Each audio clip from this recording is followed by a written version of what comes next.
इंदौर एक छोटे से घर के बाहर एक कार खड़ी थी। मोहल्ले के लोग उस घर के अंदर निकलते हुए ताका झाकी करने की कोशिश कर रहे थे और अंदर एक 19 साल की लड़की साड़ी पहने अपनी पलकें झुकाए बैठी थी और कुछ लोग उसके आसपास उसको घेर के बैठ के आपस में बातें कर रहे थे।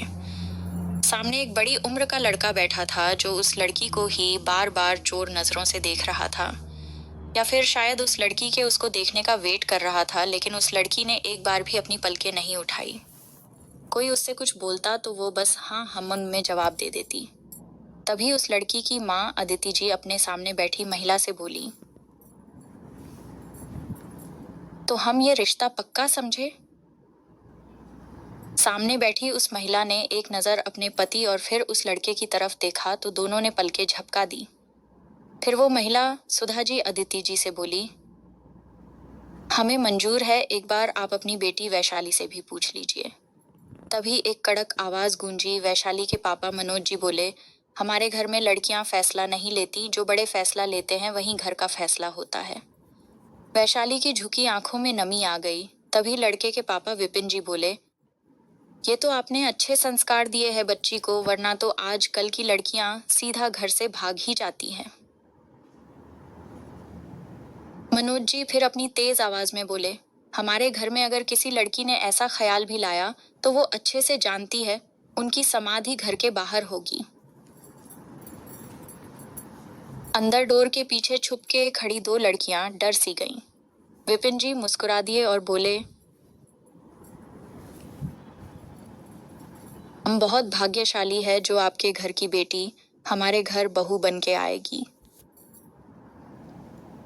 वैशाली सबकी बातें सुन के अपने मन में यंग हंसी हंसती। बहू बहू ही तो समझते हैं, कोई बेटी क्यों नहीं बोलता।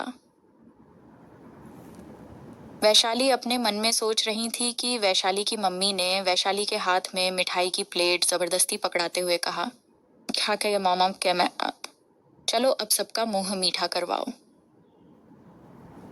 वैशाली को तो अब आदत हो गई थी वेटर बनने की। ये उसके लिए 39वां रिश्ता जो आया था, और वैशाली ये भी जानती थी कुछ ही देर में ये लोग भी उसको मना करके चले जाएंगे। लेकिन फिर भी वो सिर नीचे करके उठी और बारी बारी सबके आगे प्लेट करने लगी। आदिति जी ने भी वैशाली की तारीफों के पुल बांधना शुरू कर दिया, बहुत संस्कारी है मेरी बेटी, आपको कभी शिकायत का मौका नहीं देगी। अगर आपको पसंद नहीं होगा तो अपनी सरकारी नौकरी भी छोड़ देगी। आप तो ये समझ के चलिए एक सुशील बहू अपने घर लेकर जा जाएंगे यहाँ से। वैशाली फिर मन में हंस पड़ी और बोली, सरकारी नौकरी की ही तो वजह से इतने रिश्ते आते हैं, वरना तो मेरे ही घर वाले फांसी दे देते मुझे, और बहू क्यों सीधा नौकरानी बोलो ना। वैशाली मिठाई की प्लेट लेकर लड़के के पास तक आ गई थी कि लड़के ने मिठाई उठाते हुए वैशाली के हाथ को छू लिया। वैशाली ने तुरंत नजरें उठा के उस लड़के को देखा तो उसकी आंखों में एक बार फिर नमी तहर गई। वो 45 साल का कोई आदमी था।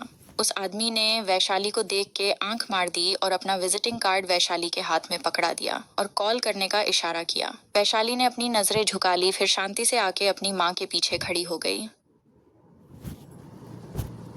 तो लड़के वाले खड़े हो गए और लड़के की माँ सुधा जी हाथ जोड़ते हुए बोली, तो बहन जी अब हमको इजाज़त दीजिए, हमको आपकी बेटी बहुत पसंद आई। बस घर जाके पंडित जी से सीधा शादी का मुहूर्त निकलवा के आपको 1-2 घंटे में कॉल करके बता देते हैं।